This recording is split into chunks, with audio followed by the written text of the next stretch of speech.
Hi ನಮಸ್ತೆ ಎಲ್ಲರಿಗೂ info media ಜಗತ್ತು ಚಾನಲಿನ ಮತ್ತೊಂದು ವಿಡಿಯೋಗೆ ಸ್ವಾಗತ ಸುಸ್ವಾಗತ. ಸ್ನೇಹಿತರೆ, ಇವತ್ತಿನ ಒಂದು ವಿಡಿಯೋದಲ್ಲಿ ಭರ್ಜರಿ ನ್ಯೂಸ್ ಅಂತಾನೆ ಹೇಳ್ಬೋದು. ಯಾಕಂದ್ರೆ ಪೂರ್ಣಿಮಾ ತಿಥಿ ಸ್ನೇಹಿತರೆ ಆಗಸ್ಟ್ 9ನೇ ತಾರೀಕು ಶ್ರಾವಣ ಹುಣ್ಣಿಮೆ ಇದೆ ಸ್ನೇಹಿತರೆ. ಈ ಶ್ರಾವಣ ಹುಣ್ಣಿಮೆಯ ದಿನ ಈ 5 ರಾಶಿಯವರ ಅದೃಷ್ಟ ಬದಲಾಗದಂತೂ ಗ್ಯಾರಂಟಿ. ಇನ್ನು ಈ ಹುಣ್ಣಿಮೆಯ ಸಮಯದಲ್ಲಿ ಏನೆಲ್ಲ ಪೂಜಾ ಪುನಸ್ಕಾರಗಳನ್ನ ಮಾಡಬೇಕು, ಇದರ ಜೊತೆಗೆ ಸ್ನೇಹಿತರೆ ಈ ಸಣ್ಣ ಪರಿಹಾರವನ್ನ ಮಾಡುವುದರಿಂದ ನಿಮ್ಮ ಜೀವನದಲ್ಲಿ ಇದ್ದ ಕಷ್ಟಗಳು ಸಮಸ್ಯೆಗಳೆಲ್ಲ ನಿವಾರಣೆಯಾಗಲಿದೆ. ಹಾಗಿದ್ರೆ ಏನೆಲ್ಲ ಮಾಡಬೇಕು, ಏನೆಲ್ಲ ಮಾಡಬಾರ್ದು? ಆಗಸ್ಟ್ 9ನೇ ತಾರೀಕು 2025 ಸ್ನೇಹಿತರೆ ಹುಣ್ಣಿಮೆಯ ತಿಥಿ ಆರಂಭ ಬಂದು ಆಗಸ್ಟ್ 9ರಂದು ಬೆಳಿಗ್ಗೆ 12 ಗಂಟೆಗೆ ಪ್ರಾರಂಭವಾಗುತ್ತದೆ. ಇನ್ನು ಪೂರ್ಣಿಮೆ ತಿಥಿ ಬಂದು ಸ್ನೇಹಿತರೆ ಕೊನೆಗೊಳ್ಳುವುದು ಆಗಸ್ಟ್ 9/1/25ಕ್ಕೆ ಕೊನೆಗೊಳ್ಳುತ್ತದೆ ಸ್ನೇಹಿತರೆ. ಈ ಸಮಯದಲ್ಲಿ ಏನೆಲ್ಲ ಪೂಜಾ ಪುನಸ್ಕಾರಗಳನ್ನ ಮಾಡಬೇಕು ಅನ್ನೋದನ್ನ ತಿಳಿಸ್ಕೊಡ್ತೀನಿ ಸ್ನೇಹಿತರೆ. ಈ ದಿನ ತಪ್ಪದೆ ಈ ಪೂಜೆ ಪುನಸ್ಕಾರಗಳನ್ನ ಮಾಡಿ, ಈ ಪರಿಹಾರಗಳನ್ನ ಮಾಡಿ ನಿಮ್ಮ ಕಷ್ಟಗಳು ಸಮಸ್ಯೆಗಳು ಎಲ್ಲವೂ ಕೂಡ ನಿವಾರಣೆಯಾಗಲಿದೆ.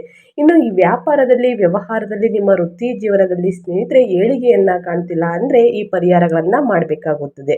ಏನು ಎತ್ತ ಅನ್ನೋದನ್ನ ತಿಳಿಸ್ಕೊಡ್ತೀನಿ. ಇದನ್ನೆಲ್ಲ ತಿಳ್ಕೋಬೇಕು ಅಂದ್ರೆ ಎಲ್ಲೂ ಕೂಡ ವಿಡಿಯೋನ ಸ್ಕಿಪ್ ಮಾಡಬಾರ್ದು. ಅಂದ್ರೆ ವಿಡಿಯೋನ ಕಟ್ ಮಾಡಿ ಓಡಿಸ್ಕೊಂಡೋಗಿ ನೋಡಿದ್ರೆ ಫುಲ್ ಇನ್ಫಾರ್ಮೇಶನ್ ಯಾರಿಗೂ ಕೂಡ ಅರ್ಥ ಆಗಲ್ಲ. ಸೊ ಹಾಗಾಗಿ ಎಲ್ಲ ವಿಡಿಯೋದಲ್ಲೂ ತಿಳಿಸ್ತಾ ಇರ್ತೀನಿ.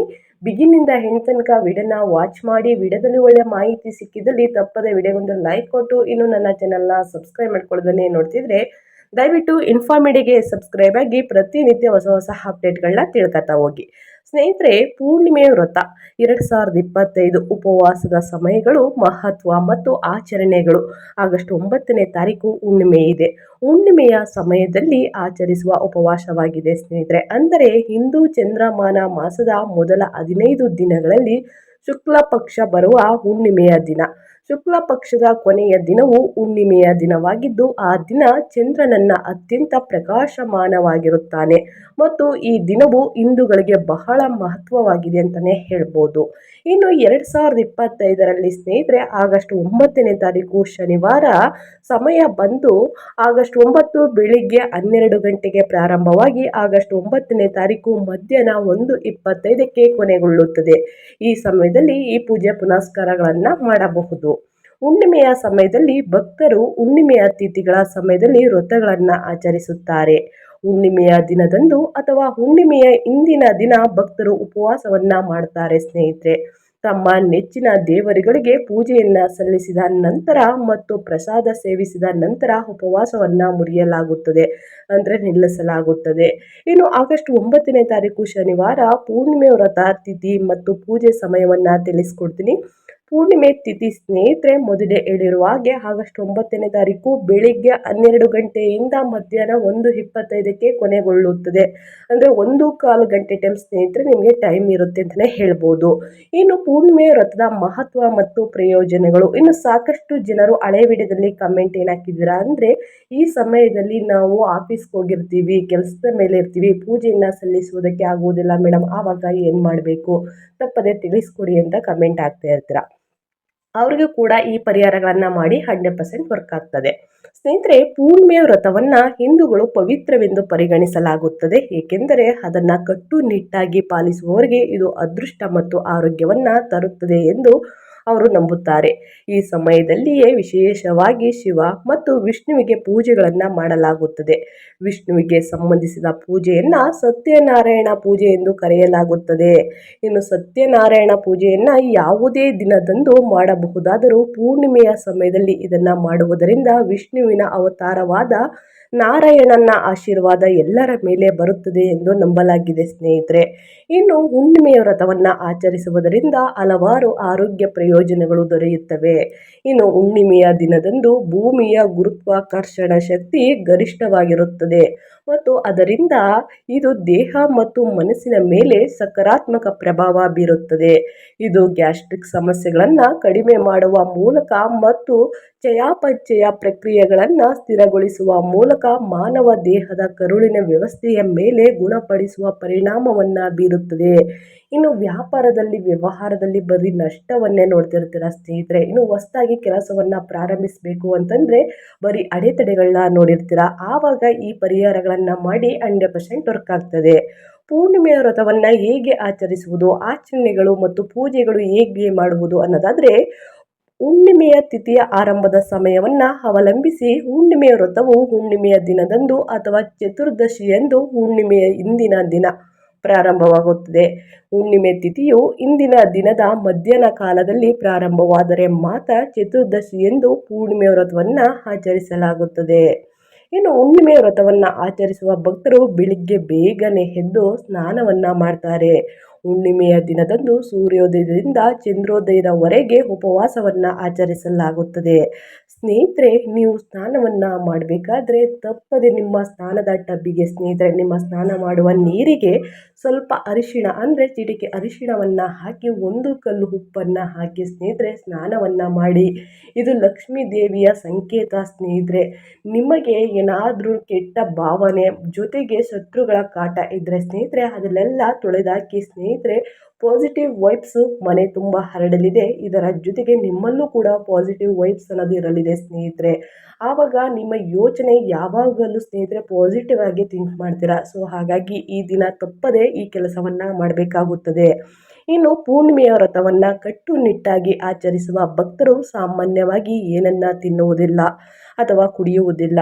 ಆದರೆ ಅಷ್ಟು ಕಟ್ಟುನಿಟ್ಟಾಗಿರಲು ಸಾಧ್ಯವಾಗದವರು ಉಪ್ಪು ಮತ್ತು ಬೇಳೆಕಾಳುಗಳು ಇಲ್ಲದ ಒಂದು ಊಟವನ್ನು ತಿನ್ನುವುದು ತಪ್ಪಲ್ಲ ಅಂತಲೇ ಹೇಳ್ಬೋದು.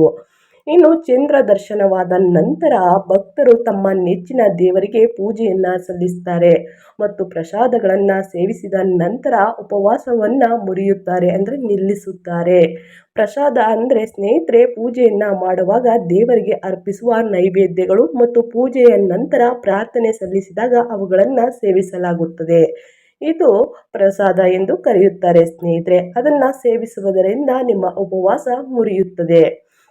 ಇನ್ನು 2025ರಲ್ಲಿ ಪೂರ್ಣಿಮಾ ವ್ರತದ ಎಲ್ಲ ದಿನಾಂಕಗಳನ್ನು ಕೂಡ ತಿಳಿಸ್ಕೊಡ್ತೀನಿ ಸ್ನೇಹಿತರೆ ಮುಂದಿನ ವಿಡಿಯೋಗಳಲ್ಲಿ.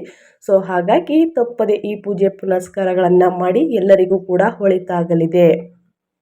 ಈ ದಿನ 5 ರಾಶಿಯವರಿಗೆ ಸ್ನೇಹಿತರೆ ಬಹಳ ಅದೃಷ್ಟ ಬದಲಾಗಲಿದೆ. ಆ ಅದೃಷ್ಟ ರಾಶಿ ಬಂದು ವೃಷಭ ರಾಶಿಯವರಿಗೆ. ವೃಷಭ ರಾಶಿಯವರಿಗೆ ಆಗಸ್ಟ್ 9ರಿಂದ ಸ್ನೇಹಿತರೆ ಈ ಶುಭ ಯೋಗವು ವೃಷಭ ರಾಶಿಗೆ ಸೇರಿದ ಜನರಿಗೆ ಹಣಕಾಸಿಗೆ ಸಂಬಂಧಿಸಿದಂತೆ ಸಮೃದ್ಧಿ, ಕೆಲಸದಲ್ಲಿ ಪ್ರಗತಿ ಮತ್ತು ಸಂಪತ್ತಿಗೆ ಸಂಬಂಧಿಸಿದ ವಿಚಾರಗಳಲ್ಲಿ ಅಪಾರ ಲಾಭವನ್ನು ನೀಡಲಿದೆ ಶನಿ. ಯಾಕಂದರೆ ಈ ಹುಣ್ಣಿಮೆ ಸ್ನೇಹಿತರೆ ಶನಿವಾರ ಬಿದ್ದಿರುವುದರಿಂದ ಸ್ನೇಹಿತರೆ ಶನಿವಾರ ದಿನ ಬಹಳ ಅದೃಷ್ಟದ ದಿನ ಸ್ನೇಹಿತರೆ. ಈ ಯೋಗದ ನಿರ್ಮಾಣದಿಂದಾಗಿ ಶನಿ ದೇವರ ಅನುಗ್ರಹದಿಂದ ಈ ಸಮಯದಲ್ಲಿ ಕೆಲಸವನ್ನು ಮಾಡುವ ಜನರಿಗೆ ಬಡ್ತಿಯನ್ನು ಪಡೆಯುವ ಯೋಗವು, ಹಾಗೆ ವ್ಯಾಪಾರವನ್ನು ಮಾಡುವ ಈ ರಾಶಿಗೆ ಸೇರಿದ ಜನರು ಅತ್ಯಂತ ಹೆಚ್ಚಿನ ಆರ್ಥಿಕ ಲಾಭವನ್ನು ಪಡೆಯುವ ಯೋಗವು ದೊರಕಲಿದೆ. ಹಾಗೆ ವಿವಾಹಿತ ವೃಷಭ ರಾಶಿಗೆ ಸೇರಿದ ಜನರು ವೈವಾಹಿಕ ಜೀವನದಲ್ಲಿ ಸಂತೋಷ ನೆಲೆಸಲಿದೆ ಅಂತಲೇ ಹೇಳ್ಬೋದು. ಇನ್ನು ಮುಂದಿನ ರಾಶಿಯವರ ಬಗ್ಗೆ ಹೇಳೋದಾದರೆ ಕಟಕ ರಾಶಿಗೆ ಸೇರಿದ ಜನರಿಗೆ ಶನಿ ಮಂಗಳನಿಂದನೂ ಕೂಡ ರೂಪುಗೊಳ್ಳಲಿರುವ ಪ್ರತಿಯುತಿ ದೃಷ್ಟಿ ಯೋಗವು ಆಗಸ್ಟ್ 9ನೇ ತಾರೀಕಿಂದ ಸ್ನೇಹಿತರೆ ಮಂಗಳದಾಯಕವಾಗಿರಲಿದೆ. ಈ ಅವಧಿಯಲ್ಲಿ ಶನಿ ಮಂಗಳನ ಕೃಪೆಯಿಂದ ನಿಮ್ಮ ಧನ ಸಂಪತ್ತು, ಐಶ್ವರ್ಯ, ಸಮೃದ್ಧಿಯಲ್ಲಿ ಅತ್ಯಂತ ಹೆಚ್ಚಿನ ವೃದ್ಧಿಯನ್ನು ಹೊಂದಲಿದ್ದೀರಿ. ಜೊತೆಗೆ ಈ ಸಮಯದಲ್ಲಿ ಕಟಕ ರಾಶಿಗೆ ಸೇರಿದ ಜನರು ತಮ್ಮ ಎಲ್ಲ ರೀತಿಯ ಹಳೆಯ ಅಪೂರ್ಣ ಕೆಲಸ ಪೂರ್ಣಗೊಳ್ಳಲಿದೆ. ಜೊತೆಗೆ ನಿಮ್ಮ ಆದಾಯದಲ್ಲಿ ಬಹಳಷ್ಟು ವೃದ್ಧಿಯೂ ಕೂಡ ಸಹ ಆಗಬಹುದು. ಮತ್ತು ಕಟಕ ರಾಶಿಗೆ ಸೇರಿದ ಜನರು ಈ ಶುಭ ಯೋಗದ ನಿರ್ಮಾಣದಿಂದಾಗಿ ತಮ್ಮ ಮನೆಯಲ್ಲಿ ಸುಖ ಶಾಂತಿ ನೆಲೆಸಲಿದೆ. ಇನ್ನು ಮುಂದಿನ ರಾಶಿ ಬಂದು ತುಲಾರಾಶಿಯವರಿಗೆ. ತುಲಾರಾಶಿಯವರಿಗೆ ಸ್ನೇಹಿತರೆ ಹೊಸ ಹೊಸ ಅವಕಾಶಗಳು ಪ್ರಾಪ್ತಿಗೆ ಸಾಕಷ್ಟು ಸಹಾಯವನ್ನ ಮಾಡಲಿದೆ. ಈ ಅವಧಿಯಲ್ಲಿ ವ್ಯಾಪಾರವನ್ನ ಮಾಡುವ ತುಲಾರಾಶಿಗೆ ಸೇರಿದ ಜನರಿಗೆ ಅತ್ಯಂತ ಹೆಚ್ಚಿನ ಲಾಭವೂ ಸಹ ಲಭಿಸಬಹುದು. ಈ ಅವಧಿಯಲ್ಲಿ ನಿಮ್ಮ ಮನಸ್ಸು ಬಹಳಷ್ಟು ಸಂತೋಷವಾಗಿರುವುದು ಮತ್ತು ತುಲಾರಾಶಿಗೆ ಸೇರಿದ ಜನರು ತಮ್ಮ ತಂದೆಯ ಸಂಪೂರ್ಣ ಬೆಂಬಲವನ್ನ ಪಡೆಯುತ್ತಾರೆ. ಶನಿ ಮಂಗಳನಿಂದಾಗಿ ಕೂಡ ತುಲಾರಾಶಿಗೆ ಸೇರಿದ ಜನರ ವೈವಾಹಿಕ ಜೀವನದಲ್ಲಿ ಸಾಕಷ್ಟು ಸಮೃದ್ಧಿ ನೆಲೆಸಲಿದೆ. ಇನ್ನು ಮುಂದಿನ ರಾಶಿಯವರ ಬಗ್ಗೆ ಹೇಳೋದಾದರೆ ಮಕರ ರಾಶಿಯವರಿಗೆ ಆಗಸ್ಟ್ 9ನೇ ತಾರೀಕು ಶನಿಯಿಂದ ರೂಪುಗೊಳ್ಳುವ ಪ್ರತಿಯುತಿ ದೃಷ್ಟಿ ಯೋಗವು ಮಕರ ರಾಶಿಗೆ ಸೇರಿದ ಜನರಿಗೆ ಸಾಕಷ್ಟು ಅನುಕೂಲಗಳನ್ನು ನೀಡಲಿದೆ. ಈ ಅವಧಿಯಲ್ಲಿ ಕೆಲಸವನ್ನ ಮಾಡುವ ಮಕರ ರಾಶಿಗೆ ಸೇರಿದ ಜನರು ತಮ್ಮ ಕೆಲಸದಲ್ಲಿ ಸಂಬಳದಲ್ಲಿ ಹೆಚ್ಚಳವನ್ನ ಹೊಂದುವರು. ಹಾಗೆ ಕೆಲಸಕ್ಕೆ ಸಂಬಂಧಿಸಿದಂತೆ ಈ ಅವಧಿಯಲ್ಲಿ ನೀವು ಪ್ರಗತಿಯನ್ನ ಹೊಂದಲಿದ್ದೀರಿ. ಹಾಗೆ ಮಕರ ರಾಶಿಗೆ ಸೇರಿದ ಜನರು ಈ ಅವಧಿಯಲ್ಲಿ ತಮ್ಮ ಸಮಾಜದಲ್ಲಿ ಸಾಕಷ್ಟು ಗೌರವ ಖ್ಯಾತಿಯನ್ನ ಗಳಿಸುವುದರೊಂದಿಗೆ ನಿಮ್ಮ ಪ್ರತಿಷ್ಠೆಯಲ್ಲಿ ಬಹಳಷ್ಟು ವೃದ್ಧಿಯಾಗುವ ಯೋಗವು ಕೂಡ ಲಭಿಸಲಿದೆ.